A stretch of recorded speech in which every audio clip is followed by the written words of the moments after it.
British American Tobacco is the world's second largest tobacco group, listed tobacco group. It was created from the merger of Rembrandt, Rothmans International and Imperial Tobacco under the leadership of Anton Rupert. It has a market cap of 892 billion rand, a price to earnings ratio of 20 and a dividend yield of 3.7%. Bat. Who wants to pick it up first? One of the worst companies on our market. You should definitely not own it. Is that all you're going to say? Gary, let's get your thoughts on. You're nodding in agreement with Paul. No, just the interesting angle. I mean, BAT, I think, has proved itself over and over again this year. I mean, if you look at the share price appreciation, it's fantastic. I mean, I think I'd like to know why Paul actually says this, because I mean, I understand tobacco, you've obviously got the regulatory issues, but I mean, they've been around forever, Do you feel that strongly about tobacco? I think they're at a breaking point, and let me explain why. Clearly they're one of the world's leading players, second only to Philip Morris International, the parent company Altria. But they're a success story because in recent years they've done these acquisitions of companies like Bentoel and a company in Turkey and one elsewhere and so on and so forth. So they've been seen as an emerging market branded growth story with those 4 global brands of theirs and so on and so forth. But here's the thing. I think we're at a tipping point in terms of the regulatory intervention.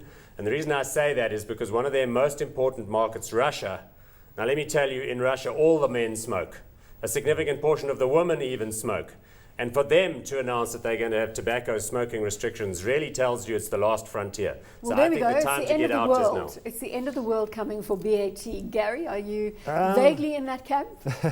No, I'm actually not. I mean, if you look at tobacco demand, it is a static industry. I mean, it's and obviously you do have the regulatory problems. But I was reading up earlier. The first sort of published regulatory issue was the second European ever to smoke tobacco was arrested for it. So, I mean, this is going back 400 years. I think regulations are around, and yes, I mean, obviously you have got problems with the excise tax and all the different ways that governments try and get their fingers in the pie. But I think overall, an addictive product, it's going to be around for a long time still. You've got a narcotic relationship with your client. You've got a very loyal customer base then. Look, the World Health Organization estimates that 1 billion people will die from smoking-related causes in the forthcoming years. And we've got 7 billion planet people. So we're talking about like a big national, global issue. For me, the issue really is at what point do states decide that the healthcare implications exceed the net benefits in terms of taxes and the likes. We know that in Australia, they're taking away the branding. It's all going to be an olive green thing with pictures of smoked out lungs and so on. I just don't think you can argue, if you're an investor, that this thing is going to give you legs going forward. The dividend yield is not high enough. The price to earnings ratio is too high to compensate you for the risk of holding this. It's been strong in the UK, which is where it trades. It looks good because the weakening rand has helped. I'm going to the graph now. So let's just discount what you're saying. Look at the performance on the share price, and Gary, take it from here. Yeah, as I was saying, I mean, you can't argue with that share price. I mean, the other thing you mentioned, I mean, it is obviously a stagnant market. I mean, tobacco, it's held by, I think it's about 5 major players, make up 80% of the market. You don't think there's more room for consolidation? You don't think BAT could merge with one of the other big guys? Yeah, so the big players are the 2 we've mentioned, plus the Japan International Tobacco. Then in China, there's some state-owned corporations. Look, I think that is possible, although the operational efficiencies to be extracted are not that enormous as they would be, for example, with beer, which we'll talk about in a minute.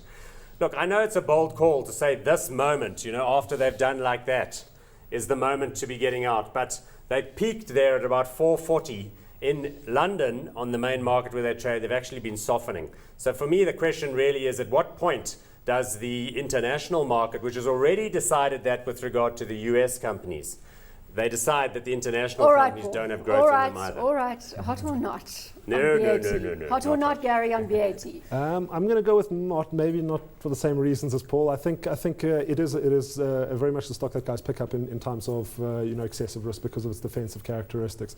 And I think the global market is entering a period where perhaps they're not going to be as excited about these defensive plays, and you might see a bit of a pullback.